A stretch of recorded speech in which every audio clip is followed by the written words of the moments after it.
أعوذ بالله من الشيطان اللعين الرجيم. بسم الله الرحمن الرحيم. الحمد لله رب العالمين والعاقبة للمتقين والجنة للمؤمنين والنار للملحدين والصلاة والسلام على سيد الأنبياء والمرسلين سيدنا ونبينا وشفيعنا أبي القاسم محمد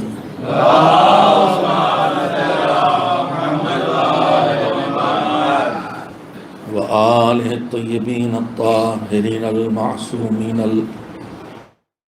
المظلومين واللعنة الدائمة الباقية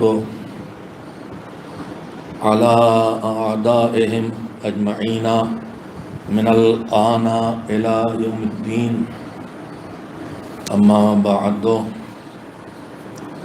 فقال رسول الله صلى الله عليه وآله وسلم: إن لقتل الحسين حرارة في قلوب المؤمنين لا تبرد أبدا. صلوات بھیجیں محمد.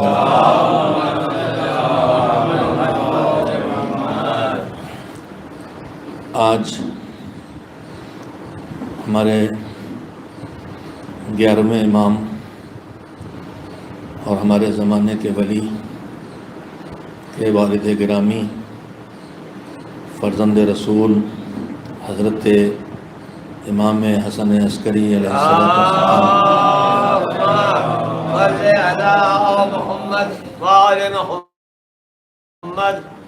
کی عالم غربت میں شہادت کا دن بھی ہے، اور ہمارے بر صغیر کے کلچر میں ہندوستان، پاکستان، بنگلہ دیش تقسیم ہونے سے پہلے جو ایک ملک تھے، ہمارے اس کلچر میں جس کلچر کی جڑیں زیادہ تر لکھنؤ کے مذہبی اداروں اور مذہبی لوگوں اور لکھنؤ کے مومنین کے کلچر سے نکلی ہیں اور وجود میں آئی ہیں، اس کے اعتبار سے آج ایام عزا کا آخری دن ہے. میرے پیش نظر دونوں موضوع ہیں جن پر مجھے کچھ نہ کچھ آپ کی خدمت میں عرض کرنا ہے. ایک 11ویں امام کی شہادت کی مناسبت ہے، اور دوسری ایام عزا کے آخری دن ہونے کی مناسبت ہے.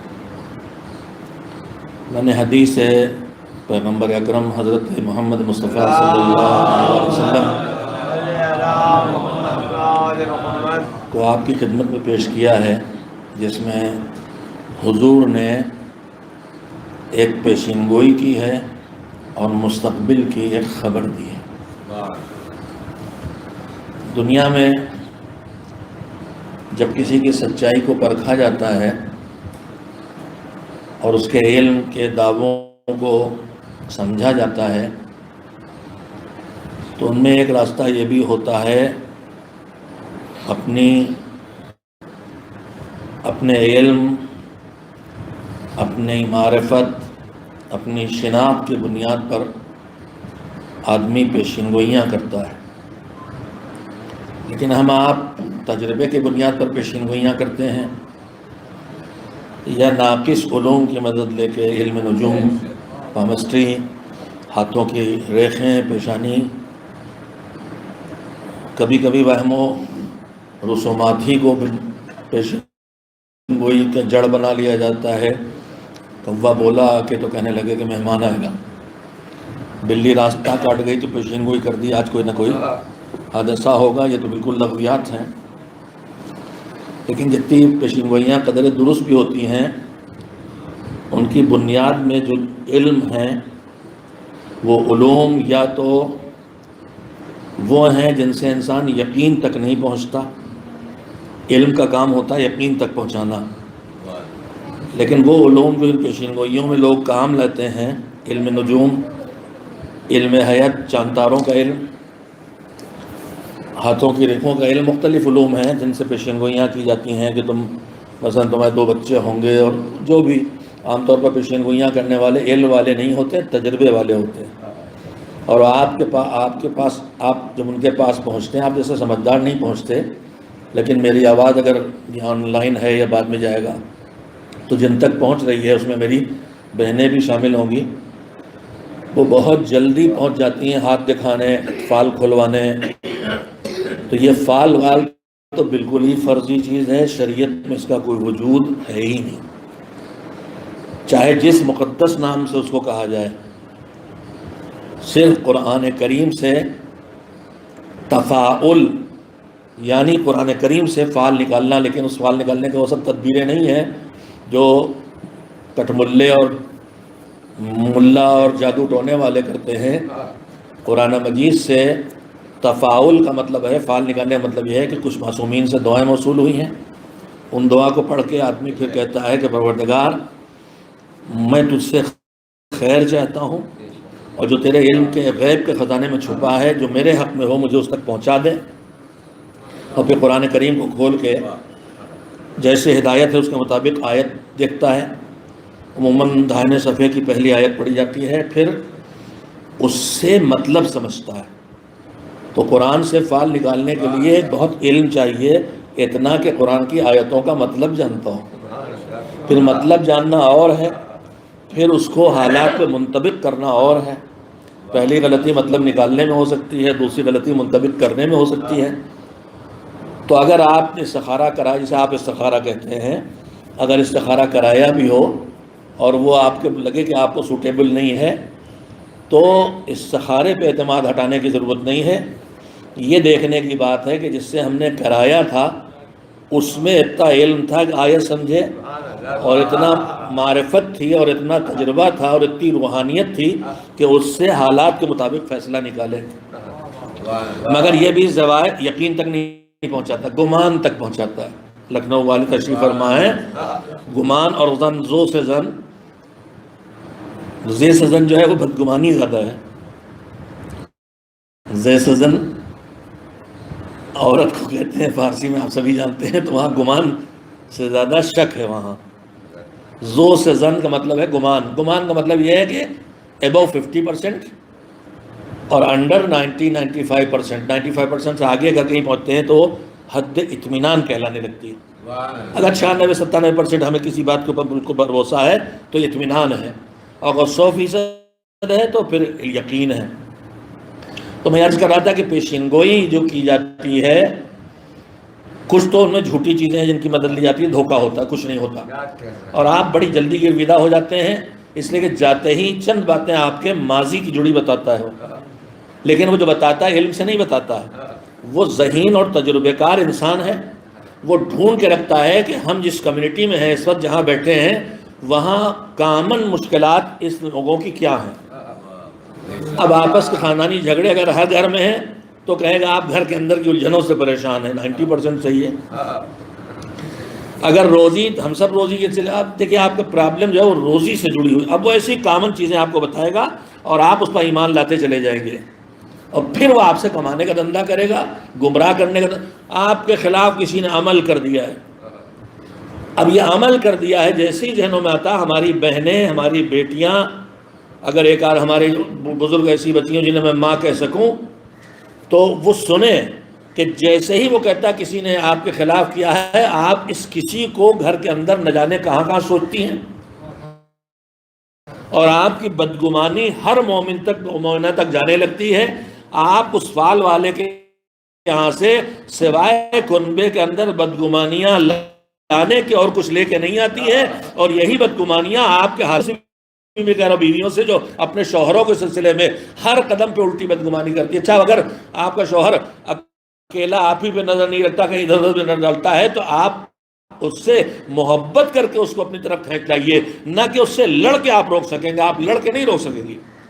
تو خیر یہ درمیانی باتیں آج کہنے کی مناسبت بھی زیادہ نہیں تھی، لیکن کام کی بات میرے ذہن میں آتی، میں ممبر سے کہہ دیتا ہوں کہ ممبر اسی لیے ہے کہ اس ممبر سے وہ پہنچایا جائے جو اس ممبر سے پہنچانے والے پہنچا چکے ہیں، اپنی طرف سے کچھ نہیں۔ تو میں عرض کر رہا تھا گم پیشین گوئیاں یا تو بالکل بے بنیاد ہوتی ہیں یا زیادہ سے زیادہ تجربوں کی بنیاد پہ ہوتی ہیں۔ ہمارے یہاں پیشین گوئیاں تجربوں کی بنیاد پہ بھی ہوتی ہیں۔ ہمارے بوڑھے آسمان میں بادل دیکھ کہتے ہیں یہ نہیں برسے گا، ارے ابا دادا یہ بہت کالی گھٹا کا نا، یہ نہیں برسے گا، اور ہلکا سا بادل بھورا بھورا ہے، کہاں دیکھنا ہوشیار ہو جاؤ برسے گا۔ تو اب یہ پیشین گوئی جو ہے تجربہ ہے اس کے پیچھے، اس سے بھی یقین نہیں پیدا ہوتا آپ کو۔ اتنی ایکوریٹ پیشین گوئی اب ہونے لگی موسم وبھاگ کی طرف سے، آج سے 5 سال 8 سال پہلے تک تو بوندا باندی ہوگی، ہلکے چھینٹے پڑیں گے اور کہیں دھوپ نکلے کہیں سایہ ہوگا ہوتی تھی، روز وہی لکھ دیا، ختم قصہ، اس میں سے کچھ تو صحیح نکلنا ہی نکلنا ہے۔ لیکن اب ہم نے ایڈوانس مشینیں حاصل کر لی ہیں، خود نہ بنائی ہوں، خرید کے لائے ہوں، 99% نہیں تو 95% جو پیشین گوئیاں ہوتی ہیں موسم کی صحیح ہوتی ہیں، لیکن اس پہ بھی ہم گمان غالب ہوتا ہے ہمارا کہ جو پیشین گوئی اس کے مطابق ہوگا۔ ابھی تک یقین تو ہوتا ہی نہیں ہے، اطمینان بھی نہیں ہوتا کہ 96% خیال۔ تو آپ اس فرق کو سمجھئے نا۔ ہمارے ائمہ نے وہ تمام علوم جن سے انسان یقین تک نہیں پہنچتا، گمان تک پہنچتا اور غلط راہ پہ جا سکتا ہے اور پھر وہ انسان کو نقصان پہنچاتے ہیں، ان کو حرام کیا ہے۔ ان میں علم نجوم بھی ہے، علم نجوم کا حاصل کرنا حرام ہے، اس لیے کہ وہ یقین تک نہیں پہنچاتا، گمانوں کی دنیا میں لے جاتا ہے۔ لیکن کچھ پیشین گوئیاں ایسی ہوتی ہیں، میں نے بہت زیادہ لے لیا، کچھ پیشین گوئیاں وہ ہوتی ہیں کہ جن کے پیچھے اللہ کا دیا ہوا علم ہوتا ہے۔ تو جو ہمارے راہبر چاہے نبی ہوں، چاہے رسول ہوں، چاہے امام ہوں، اپنی سچائی کے جو ثبوت پیش کرتے ہیں لوگ ان کے سامنے، جن کے سامنے وہ دعویٰ کرتے ہیں نبوت یا امامت کا، ان کے سامنے جو سچائی کے ثبوت پیش کرتے ہیں ان میں سے ایک ثبوت ہوتا ہے ان کی پیشین گوئیاں۔ آج وہ ایک پیشین گوئی کریں، آگے چل کے اگر وہ صحیح ثابت ہوتی ہے اور وہ سب صحیح ثابت ہوتی جاتی ہیں تو اعتماد آتا جاتا ہے کہ ان کے پاس اللہ کا دیا علم ہے اور یہ سچے ہیں۔ قرآن مجید کی صداقت پہ بھی دلیلیں ہیں، ان میں سے ایک قرآن مجید کی پیشین گوئیاں کا صحیح ثابت ہونا ہے۔ سورہ روم کی ابتدائی آیات میں آپ دیکھیں کہ جب عالم اسلام 2 بڑی سلطنتوں سے ٹکرا رہا تھا، ایک رومی اور ایک ایرانی فارس، اور ایرانی بہت طاقتور اور ظالم تھے، رومی ذرا نرم ہو چکے تھے ایران کے عالم اسلام کے لیے۔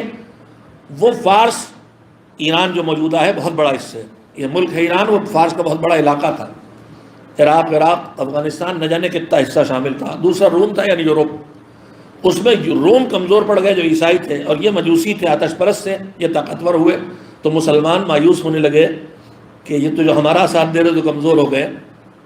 تو قرآن نے پیشین گوئی کی کہ غلبت روم والے مغلوب ہو گئے ہیں لیکن بہت جلدی وہ غالب آ جائیں گے۔ کبھی پیشین گوئی ہے نا، اگر ایسا نہ ہو تو اعتماد اٹھ جائے گا کہ اللہ کی کتاب نہیں ہے۔ لیکن اس پیشین گوئی نے آگے جا کے جب حقیقت کا رنگ لیا تو ثابت ہو گیا کہ اللہ کی کتاب ہے۔ اسی طرح کی پیشین گوئی اور سورہ کوثر میں، سورہ کوثر میں 2 پیشین گوئیاں ہیں۔ ایک پیشین گوئی ہے کہ پیغمبر تمہارا دشمن جو ہے مقتول نسل ہو جائے گا، اس کی نسل ابتر ہے، دمکٹی نسل ختم ہو جائے گی، اور ایک یہ ہے کہ آپ کی نسل کثرت سے پھیلے گی۔ اب یہ 14 صدیوں پہلے جو پیشین گوئی قرآن نے کی تھی، ان 14 صدیوں میں جہاں حکومتیں جن کے ہاتھوں میں تھیں، جنہیں پنپنا چاہیے تھا، وہ فنا ہو گئے کہ آج پتہ ہی نہیں چلتا کہ معاویہ کی نسل میں، ابو سفیان کی نسل میں، ابو لہب کی نسل میں، ابو جہل کی نسل میں کوئی ہے بھی کہ نہیں، اور نہیں ہے۔ اور جنہیں مٹانے کی حکومتوں نے مہم کی، جن سادات کا خون بہایا گیا، جنہوں جیلوں میں رکھ کے مارا گیا، جن کے خون کے گارے بنائے گئے، ان کا آج پوری دنیا میں موجود ہونا دلیل دے رہا ہے کہ یہ پیشین گوئی سچی ہے۔ 14 صدیوں سے ہمارا وجود سادات کا قرآن کی صداقت کی دلیل ہے۔ میں نے مثالیں صرف اس لیے دی تاکہ میں بات جس سے میں نے حدیث سے میں بات شروع کی ہے وہ آپ کی خدمت میں اس کو پیش کر سکوں۔ میں نے جس حدیث سے بات شروع کی ہے، پیغمبر اکرم حضرت محمد مصطفیٰ صلی اللہ علیہ وآلہ وسلم کی ایک پیشین گوئی ہے۔ پیشین گوئی کیا ہے؟ ان لقتل الحسین حرارتن فی قلوب المؤمنین لا تبردوا ابدا۔ حسین کی شہادت سے ایمان والوں کے دلوں میں وہ گرمی پیدا ہوگی، وہ آگ لگے گی جو کبھی ٹھنڈی ہونے والی نہیں ہے۔ عزیزو، ہم آپ جانتے ہیں فطرت انسانی ہے، وہ فطرت انسانی یہ ہے کہ جب ہمارا کوئی عزیز قریب اور بالخصوص ہمارے ماں باپ میں سے کوئی یا بھائی بہنوں میں سے کوئی یا بچوں میں سے کوئی خدا نہ کرے دنیا سے اٹھ جائے اور جنازہ گھر میں رکھا ہو تو ہماری کیا کیفیت ہوتی ہے؟ رونا، گریا، بکا۔ کئی دن سے باپ ہاسپٹل تھا، جوان بیٹا خدمت میں لگا تھا، اپنی کوئی فکر نہ تھی باپ کو بچا لے، کھانا پانی پہلے ہی سے چھوٹا تھا، خدمت میں لگا تھا، باپ کا انتقال ہو گیا، جنازہ گھر میں آ گیا۔ اب کئی دن سے ایسے ہی بس کسی وقت کچھ کھا لیا نہیں کھایا کیفیت تھی، اب لوگ خوشامد کر رہے ہیں بیٹا 4-5 دن سے تم لگے تھے کچھ کھایا پیا نہیں، ایسے ہی آج بھی صبح سے دوپہر ہو گئی، ایک پیالی چائے ہی پی لو۔ کہتا نہیں ابھی ایک گھونٹ چائے نہیں اترتی حلق سے، ایک گلاس پانی پی لو۔ نہیں بابا ابھی نہیں اس لائق ہے، لیکن یہ شدت غم جو ہے یہ گھٹتی ہے یا یوں ہی باقی رہتی؟ نہیں، باقی نہیں رہتی۔ جنازہ اٹھا، شدت گھٹی، تدفین ہوئی اور شدت گھٹی، سے گم ہوا۔ اب یہ یاد دھیرے دھیرے فراموشی سے بدلنے لگتی ہے اور زخم دھیرے دھیرے مندمل ہونے لگتا ہے۔ اور یہی جس کے حلق سے گھونٹ چائے نہیں اتر رہی تھی، وہی پھر کھانا بھی کھاتا ہے، ولیمے بھی کھاتا ہے۔ جس کے آنسو نہیں رک رہے تھے وہ کہنے بھی لگا ہم سب آپ زندگی میں واپس آتے ہیں۔ تو یہ ہے الہی انتظام زندگی کا کہ جب کسی کے اوپر حادثہ گزرے تو اس سے رنجیدہ ہونا اور پھر اس رنجیدگی کو دھیرے دھیرے ختم ہونا۔ ہمارے سگے بھی دھیرے دھیرے ہماری بھول میں آ جاتے ہیں۔ ہمارے باپ کا انتقال ہوا، ماں کا انتقال ہوا، اس وقت جتنے بے چین تھے، اگلے سال کی برسی مجھ سے کم بے چین ہوئے، اگلے سال اور برسی میں اور بھول بڑھی اور کم بے چینی آئی، اور بے چینی گھٹتے گھٹتے نارمل زندگی میں آ گئے۔ تو میں عرض یہ کرنا چاہتا ہوں کہ کسی عزیز کی مصیبت زدہ ہونا اور رنجیدہ ہونا بھی فطرت ہے، اور اس رنج کا بھول سے بدلنا اور ہلکا ہو جانا بھی فطرت ہے۔ ہم رنجیدہ، ہمارے دادا کی موت کا ہمیں پتہ ہی نہیں ہے، پر دادا کی سوچ بھی نہیں۔ 14 صدیاں گزر گئی، حسین سن 61 ہجری میں کربلا میں شہید ہوئے۔ ان کی موت پہ رنجیدہ ہونا یہ ایک فطرت ہے، لیکن یہ دوسری فطرت یہ ہے کہ موت کی رنجیدگی باپ کی بھی ہو تو وہ پھر دھیرے دھیرے ختم ہو جاتی ہے۔ مگر اللہ کہہ رہا ہے کہ حسین کے لیے ہم نے یہ فطرت بدل دی ہے، صدیاں گزرتی رہیں گی مگر حسین پر غم کی شدت میں کمی آنے والی نہیں ہے۔ ہر سال محرم آتا ہے تو ایک مرتبہ پھر سے وہ غم تازہ ہو جاتا ہے، جو خود حضور ہی کی ایک اور حدیث کا نتیجہ ہے۔ جب ولادت ہوئی ہے سید الشہداء کی اور حضرت زہرا سلام اللہ علیہا اپنے بابا کے پاس لے کے آئی ہیں، تو جو گفتگو اس بیچ میں ہوئی ان میں سے ایک حصہ یہ ہے کہ پیغمبر نے فرمایا کہ فاطمہ جس بچے کی ولادت تم اتنا خوش ہو یہ کربلا میں شہید کیا جائے گا، بھوکا پیاسا، اور جب یہ شہید کیا جائے گا تو نہ تم اس وقت دنیا میں ہوگی نہ ہم نہ علی۔ تو بی بی نے پوچھا پھر میرے حسین کو روئے گا کون؟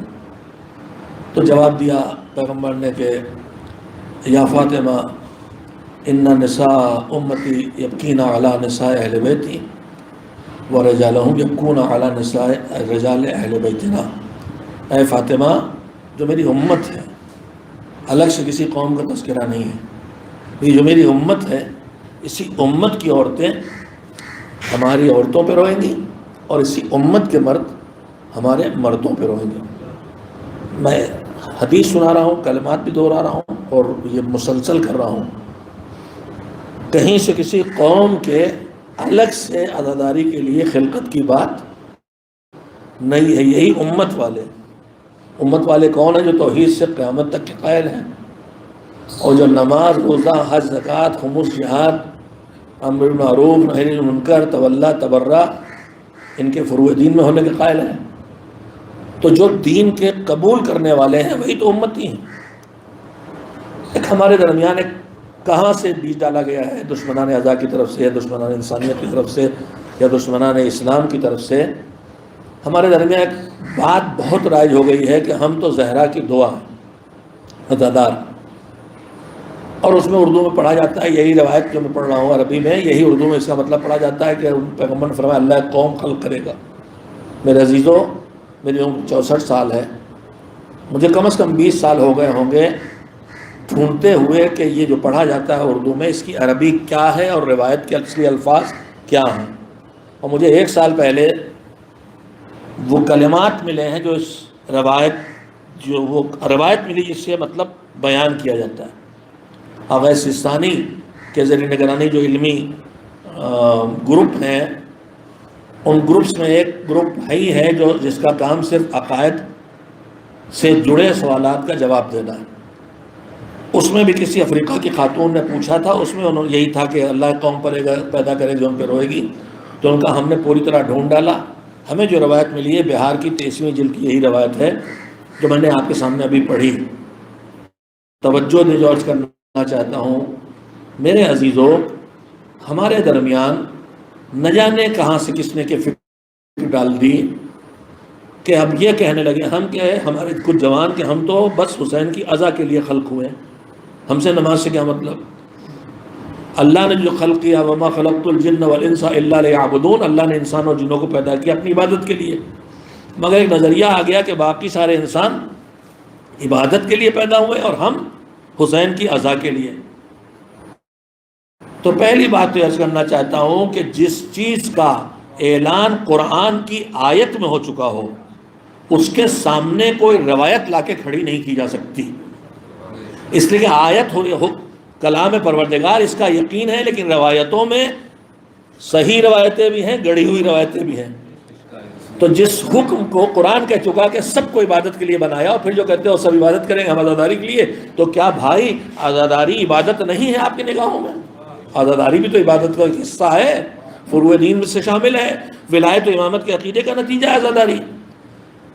تو ایک نظریہ وجود میں آ گیا، ایک حدیث کو بنیاد بنا کے، جس حدیث میں وہ بات ہے ہی نہیں جسے بنیاد بنا لیا گیا کہ اللہ ایک قوم پیدا کرے گا اور ہم وہ قوم ہیں کہ جو خالی عزاداری کے لیے پیدا کیے گئے۔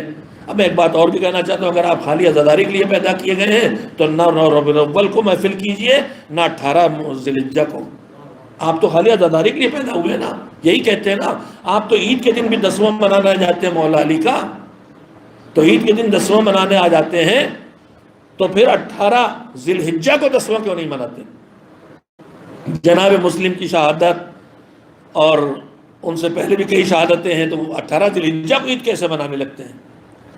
پھر 9 ربیع الاول کو کیسے عید منانے لگتے ہیں؟ شہادت امام عسکری کا دوسرا دن ہے۔ تو عجیب و غریب قسم کی باتیں، مقصد صرف اتنا ہے کہ اللہ نے عزاداری کی بقا کا جو اہتمام کیا تھا وہ اس لیے کیا تھا کہ حسین کی عزاداری آئے گی، حسین کا ذکر ہوگا تو برستے تیروں میں حسین کی نماز دکھائی دے گی، حسین جہاد روک کے اول وقت نماز قائم کریں گے، تو ہمیں اول وقت نماز کی قیمت محسوس ہوگی کہ جب اول وقت نماز پڑھنے کے لیے حسین کربلا میں جہاد کو روک سکتے ہیں، تو پھر اول وقت نماز پڑھنے کے لیے ہم ان کے ذکر کو روک کے ذکر خدا کی طرف کیوں نہیں جا سکتے جو کربلا کا پیغام ہے؟ جب ہماری نگاہیں دیکھیں گی کہ نوکے نظر میں بھی تلاوت قرآن ہوتی ہے، تو ہم راحت کی زندگی میں تو قرآن کی تلاوت کریں۔ جب ہم دیکھیں گے انہوں نے اپنی جان مال سب اللہ کی راہ میں قربان کر دیا، تو پھر ہم کم سے کم جو ہمارے مالی واجبات ہیں، ان کا حق ہے، خمس ہے، زکوٰۃ ہے، وہ تو ادا کریں گے۔ تو یہ ساری عزاداری اللہ نے اسے زندہ اس لیے رکھا تھا کہ یہ عزاداری ہمارے درمیان دین کو زندہ رکھے گی۔ دشمن اس کے پیچھے پڑ گیا کہ اسے دین سے کاٹ دو، دین کے مقابلے میں لا کھڑا کر دو۔ ہمارے درمیان بحثیں ہونے لگی، نماز افضل ہے کہ مجلس افضل ہے، نماز اونچی ہے کہ نوحہ اونچا ہے، بحثیں شروع ہو گئی۔ میں اس وقت موضوع بات کرنے نہیں آیا، لیکن آ ہی گئی یہ بات تو ایک جملہ آپ کی خدمت میں کہنا چاہتا ہوں۔ صلوات بھیجیں محمد وعلی محمد۔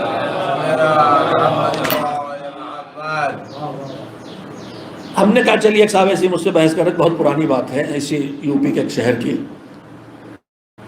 ہم نے کہا آپ کیا بتانا چاہتے ہیں؟ انہوں نے کہا سنیے، آپ لوگ مجلسوں میں پڑھتے ہیں کہ حضور صلی اللہ علیہ وآلہ وسلم سجدے میں تھے، اور چھوٹے نواسے آپ کے امام حسین علیہ السلام سجدے میں جب رسول تھے تو پشت پہ آ گئے، اور پھر حضور نے اس وقت تک سجدے سے سر نہ اٹھایا جب تک کہ حسین خود سے پشت رسول سے اتر نہیں گئے۔ میں نے کہا بے شک، بچپن سے سنا بھی ہے اور بچپن ہی سے مجلسوں میں پڑھتا بھی ہوں، اور ہے یہ واقعہ۔ کب ثابت ہوا کہ حسین افضل ہیں، ان کے مقابلے میں نماز کمتر ہے کہ نماز ان کے لیے سجدہ لمبا کر دیا گیا۔ میں نے کہا بس یہی بھائی ایک نتیجہ جو آپ نکال لیں، یہ میں نہیں نکال پاتا۔ میں نے کہا میں نے تو جو اس واقعے سمجھاؤ یہ سمجھا ہے کہ پشت رسول پر حسین کے آنے کے بعد اگر رسول اللہ نے نماز توڑ دی ہوتی تو میں بھی ان کے نام پہ نماز چھوڑ دیتا، لیکن میں نے دیکھا تو یہ کہ جس سجدے میں حسین کے، جس سجدے میں رسول مثلا 3 مرتبہ یا 7 مرتبہ ذکر خدا کرتے تھے، حسین پشت پہ آئے تو 70 مرتبہ سے وہ ذکر بدل گیا۔ تو میں تو یہ سمجھا ہوں کہ حسین سے دور ہوں گے تو نماز ہلکی ہوتی چلی جائے گی، حسین قریب آتے جائیں گے تو نماز کا وقار بڑھتا چلا جائے گا، سجدے کی عظمت بڑھتی چلی جائے گی۔ ایک صلوات بھیجیں محمد۔ میں نے تیرے 2 باتیں کہیں کہ اللہ نے حسین کی عزاداری کے لیے بہت ثبوت ہیں، دلیلیں ہیں کہ خصوصی اہتمام عزاداری حسین کی بقا کے لیے کیا گیا اللہ کی طرف سے، اور اس کے مٹانے کی بھی دشمن نے سب سے زیادہ کوشش کی ہے۔ آپ کسی اور امام کی عزاداری پہ جائیں تو اتنا دشمن نہیں کھڑا ہوتا جتنا امام حسین کی عزاداری پہ آ کے کھڑا ہو جاتا ہے۔ دشمن کا بھی اسی کے پیچھے پڑنا، اللہ کی بھی اسی کی حفاظت کرنا، اس کا مطلب یہ ہے کہ اللہ اس سے کوئی بڑا کام لینا چاہتا ہے، اور وہ بڑا کام یہی ہے جو کام کرنے کل حسین نکلے تھے وہی کام آج حسین کی یاد کرے، حسین کی عزاداری کرے۔ اور وہ کام کیا تھا؟ حسین نے جب مدینہ چھوڑا ہے تو کہا تھا کہ میں نہ اکرنے نکلا ہوں، نہ اترانے نکلا ہوں، نہ ظلم کرنے اور ستانے نکلا ہوں، نہ میں فساد اور فتنہ پھیلانے نکلا ہوں، میں تو بس اس لیے نکل رہا ہوں انما خرجت لطلب الاصلاح فی امت جدی، کہ میں اپنے جد رسول اللہ کی امت کی اصلاح کرنا چاہتا ہوں، ان کا بگاڑ ٹھیک کرنا چاہتا ہوں۔ تو بگاڑ حسین ٹھیک کریں گے، یعنی کہیں توحید جا رہی ہوگی تو اسے بچائیں گے، کہیں عقیدہ آخرت کمزور ہو رہا ہے تو اسے مضبوط کریں گے، کہیں نماز چھوڑی جا رہی تو پڑھوائیں گے، کہیں شراب پی جا رہی تو چھوڑوائیں گے۔ بگاڑ یہی تو ہے۔ کہیں صداقت و امانت خیانت سے بدل رہی ہے تو لوگوں کو سمجھائیں گے نہیں، سچائی کی راہ پہ رہو، امانت کو اختیار کرو۔ تو حسین نکلے تھے دین بچانے، تو عزاداری کو بھی دین بچانا چاہیے۔ بس میں یہی بات کو ختم کرتا ہوں، اتنا کہتے ہوئے کہ جو ہم اسے الوداعی کہتے ہیں، ہم حسین کو الوداع کہہ رہے ہیں، حسین ہمیں نہیں چھوڑ رہے ہیں۔ اور حقیقتاً بچوں کی جو رونق آتی ہے ہمارے پاس ائمہ کی سیرت پہ عمل کرتے ہوئے، جیسے ہی چاند نکلتا ہے ہر شیعہ زادار ہو جاتا ہے، اپنی زندگی کے بہت سے کاموں کو چھوڑ کے اس میں لگا رہتا ہے۔ اب ہمارے بزرگوں نے دیکھا کہ کب تک الگ الگ جگہوں پہ ایام اعزا کا اختتام الگ الگ تاریخوں میں ہے، کہیں عرب ایران میں جائیے 40 پہ ختم ہے، کہیں 28 سفر پہ ختم ہے۔ ہمارے بزرگوں نے 8 الاول تک ایام اعزا قرار دیے، جس کے پیچھے شاید فلسفہ یہ رہا ہو کہ جو زہرا کے دل کا مرہم پہلی چیز بننے والی ہے وہ یا تو دشمنان حسین، قاتلان حسین کے بد سے انتقام لیا جانا ہے، اور یا حسین جس مقصد سے اٹھے تھے ظلم ختم کرو، عدالت پھیلاؤ۔ وہ ظلم زمین سے ہٹا کے عدل پھیلانے والا آنے والا ہے۔ تو چونکہ 9 ربیع الاول دونوں مناسبتیں رکھتا ہے، ایک تو قاتلان حسین کا قتل ہونا، جس خبر کے بعد حسین کے کنبے میں اب چولہے جلے، اب سروں میں تیل لگا، اب کمنیاں ہوئی، کئی سال گزر کے مختار کی حکومت آئی اور یہ ہوا۔ تو چونکہ وہاں اس دن خوشی کا ماحول پیدا ہوا، اور دوسری بات زہرا کے دل کا سکون یہ ہے کہ میرا بیٹے کی حکومت شروع ہو گئی، وہ بیٹا جو حسین کے خون کا انتقام بھی لے گا اور جو زمین پر ظلم ختم کر کے عدل قائم کرے گا، جو میرے بیٹے حسین کا مقصد تھا اسے پورا کرے گا۔ تو ہمارے بزرگ 8 ربیع الاول تک ایام اعزا انہوں نے بنائے۔ شریعت کی طرف سے کوئی ایسا ڈھانچہ نہیں دیا گیا تھا کہ اگر آپ اس سے کہیں سے عمل نہ کر سکیں تو خود کو گنہگار سمجھیں،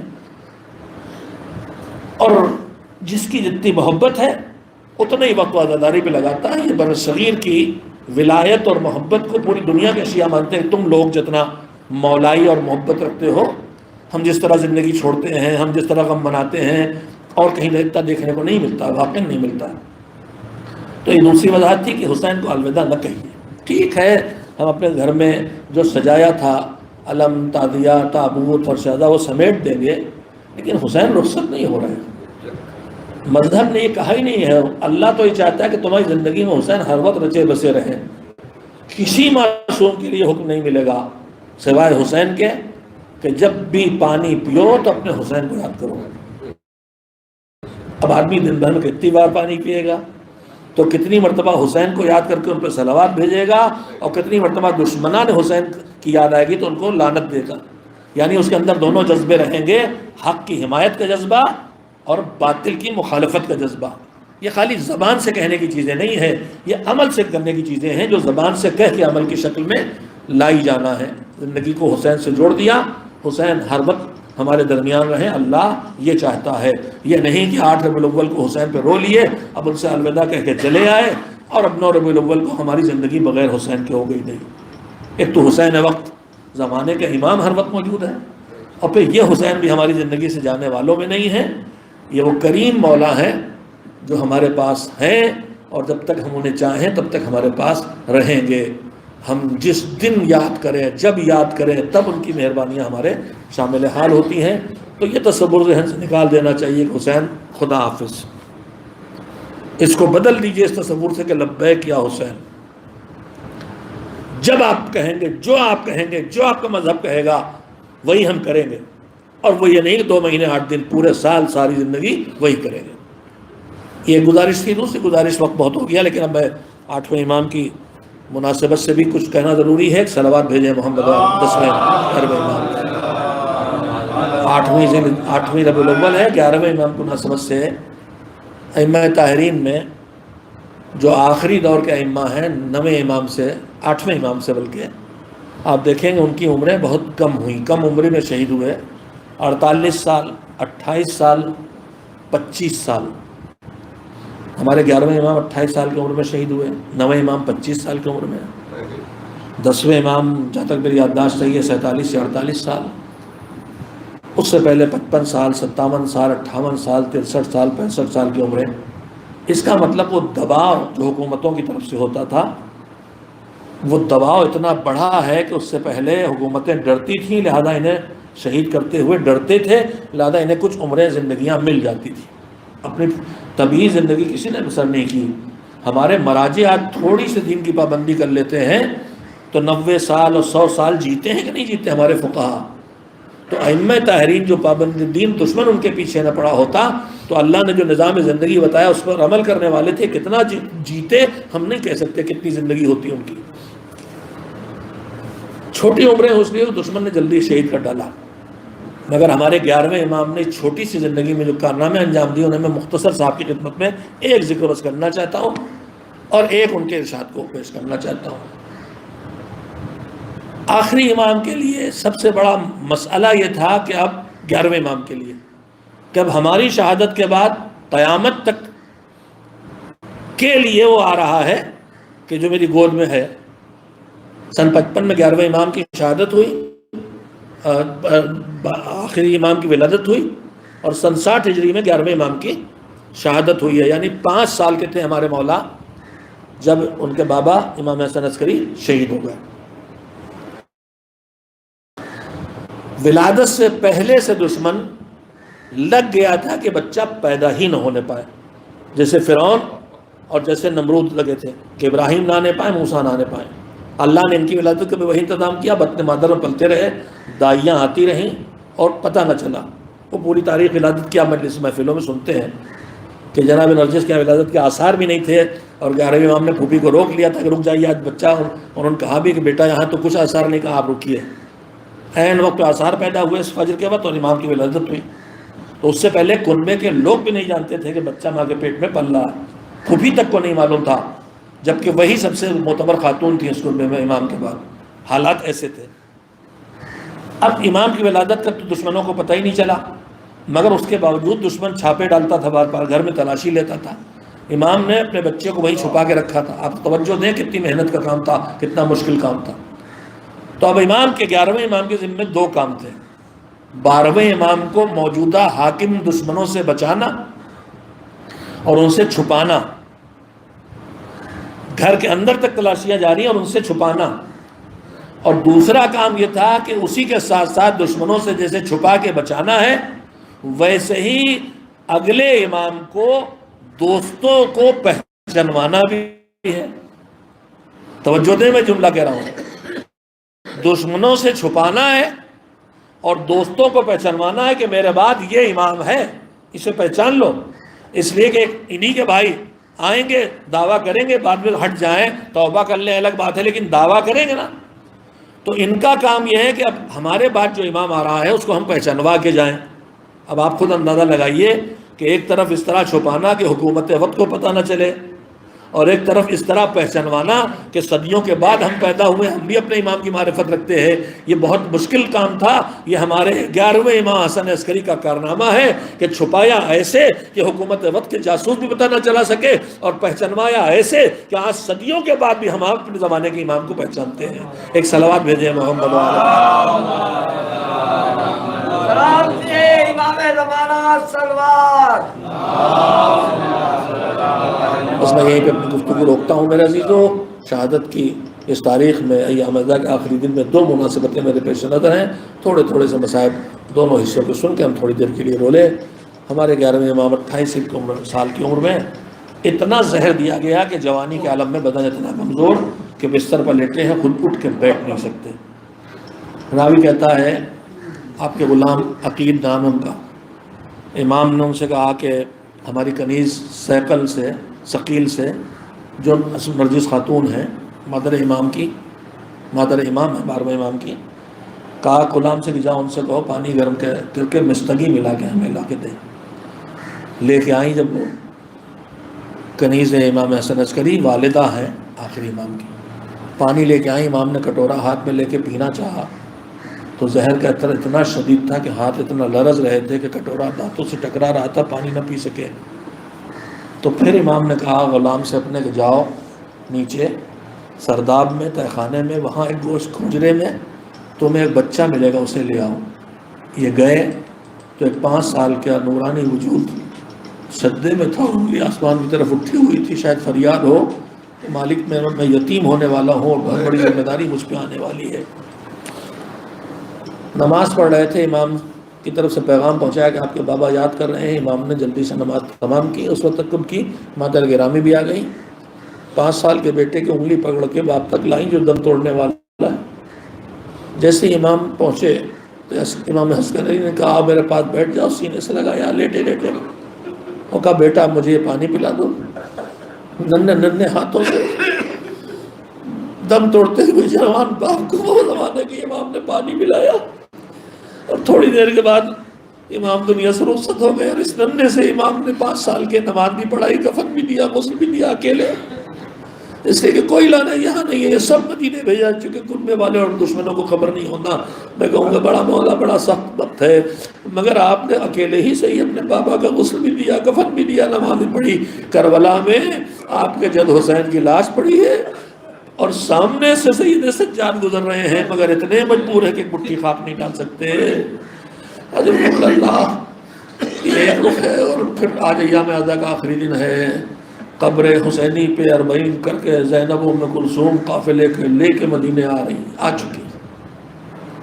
روایت کہتی ہے کہ سید سجاد قافلہ لے کے پہنچے تو مدینے کے باہر رک گئے، خیمے لگوائے، پرچم لگوائے سیاہ رنگ کی، اور اس کے بعد سیاہ لباس میں حجرے سے باہر آئے خیمے سے، اور جو قافلہ لے کے آیا تھا اس سے کہا کہ تمہارے باپ شعر کہتے تم بھی شاعری کر لیتے؟ اس نے کہا بشیر ابن جزلم کا جاؤ مدینے میں ہمارے بابا حسین کی شہادت کی خبر سنا دو۔ اس کا مطلب ابھی تک یہ خبر پھیلی نہیں تھی، عام نہیں ہوئی تھی۔ بشیر ابن جزلم آیا اور مرثیہ پڑھنا شروع کیا، مدینے والوں مدینہ رہنے کے قابل نہیں رہ گیا، مدینے کے باسی حسین کو کربلا میں بھوکا پیاسا شہید کر دیا گیا، ان کا بے سر کا جنازہ کچلا ہوا گھوڑوں کی ٹاپوں سے کربلا کے تپتی ریت میں پڑا ہے، اور ان کا سر نوکے نیزہ پر رکھ کے دیار پھرایا گیا۔ جو مرثیہ ہوا تو کوہرام مدینے میں برپا ہو گیا۔